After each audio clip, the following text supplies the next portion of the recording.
What's up, everybody? Hey, it's Steve Tackett here. I just wanted to take a second, say hello, do a short video, and talk about one of my favorite subjects, which is first generation Novas and second generation Novas, too, for that matter. We're going to talk about something real exciting, so try to contain yourself. We're going to talk about oil pans.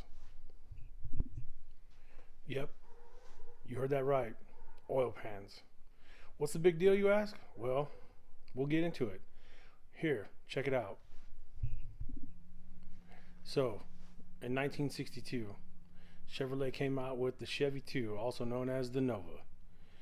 And in 1962, it had a big whopping straight 4-cylinder or an inline 6-cylinder.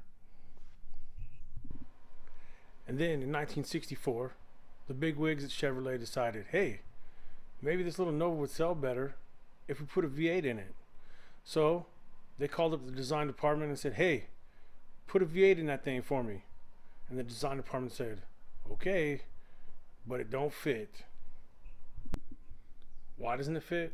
Well, the first problem is the steering. Steering's in the way. We've all seen one of these. This is your typical small block Chevy rear sump oil pan. This one's kind of crusty, but you get the idea. The sump is in the rear, back where the oil pump is. That's great. The problem is, on a Nova, the steering center link goes right about here. And that's going to be a problem. So, here's what they came up with. They moved the sump to the front of the engine, so your steering can fit through right here. The problem is, this little guy's short. The oil pump is still in the back. The sump is in the front. So the oil pump had to be shortened, and the pickup tube had to be lengthened. So, original style oil pans, 64-ish, they came out with these.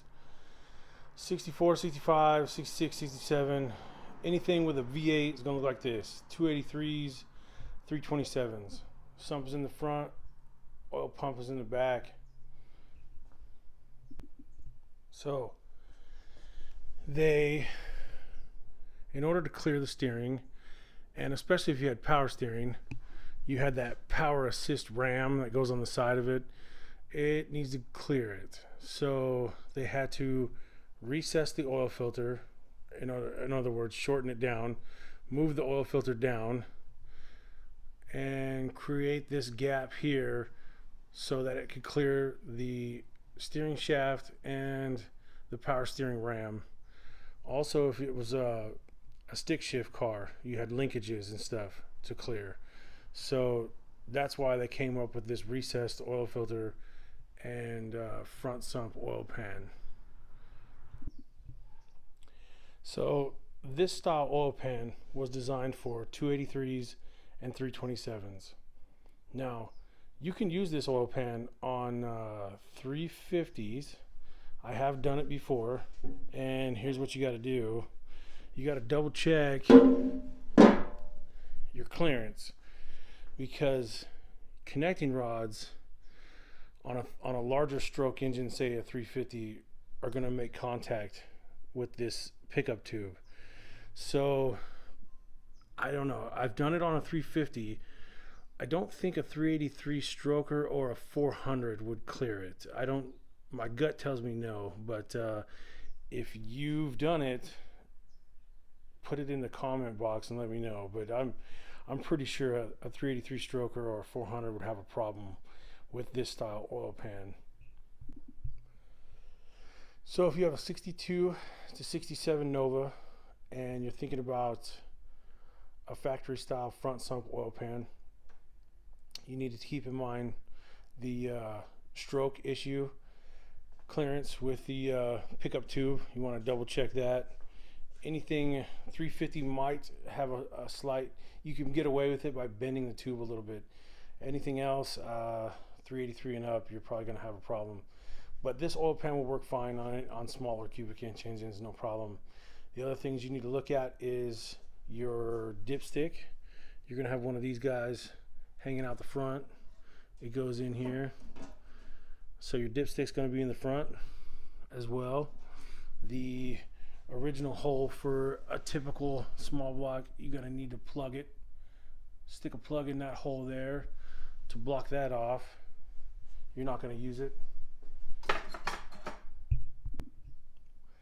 One more thing you need to think about is this pickup tube has a mounting bracket on it with a 1/4 hole right there.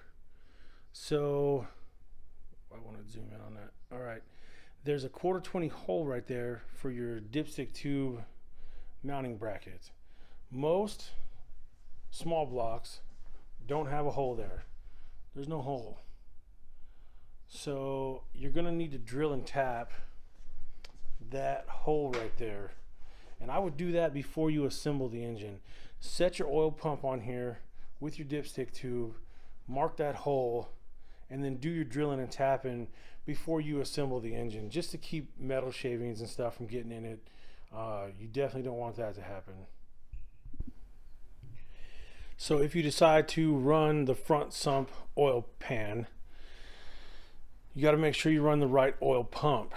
So here is your standard small block Chevy rear sump pan oil pump, and this is your Nova.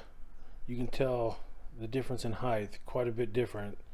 You need the short one, the Melling M73 for the Nova oil pan.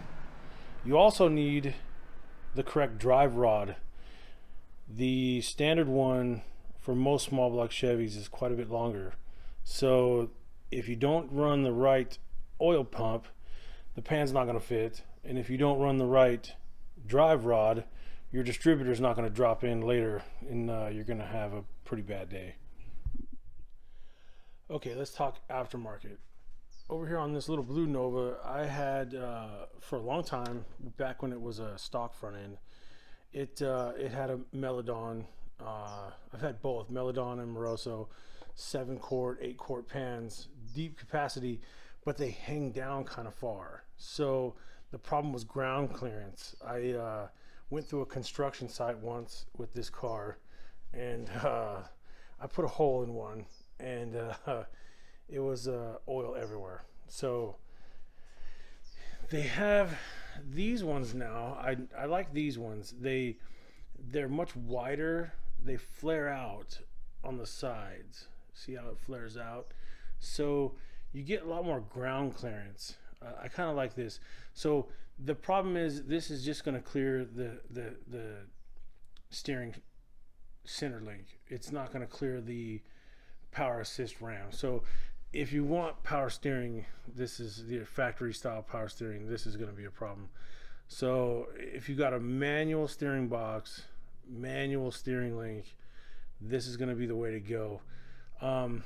Like I said, it holds a good capacity, and the sides flare out, so you get a little more ground clearance.